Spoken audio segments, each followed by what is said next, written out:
दिनांक 30/5/2025 रोजी सायंकाळी 4:30 ते 5:30 सुमारास परिमंडळ 5 कार्यालयात आगामी बकरीद सणाच्या अनुषंगाने परिमंडळ 5 मधील सर्व मस्जिदचे मौलाना, ट्रस्टी, कुरेशी, मंडपाचे अधिकारी, पुणे कॉन्स्टेंटचे अधिकारी, कत्तलखान्याचे मुकादम यांची बैठक घेण्यात आली। सदर बैठकीमध्ये उपस्थित मौलाना व ट्रस्टी यांच्याशी सण उत्सवाच्या काळात येणाऱ्या अडीअडचणी समजून घेऊन त्यांच्याशी मस्जिदवरील भोंगे, कुर्बानी, प्राण्यांची अवैध वाहतूक, बकरा बाजार, अवैध कत्तलखाने वाहतूक समस्या इत्यादी विषयांवर सविस्तर चर्चा केली। सदर वेळी उपस्थित मौलाना, ट्रस्टी यांना शासनाने व वरिष्ठ कार्यालयाने दिलेल्या सूचना सांगून मार्गदर्शन केले।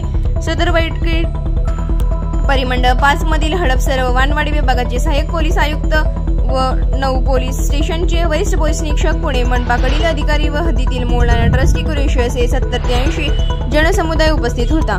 जनक्राईम उपसंपादक आरती बाबर आणि उपसंपादक अकबर शिकलकर।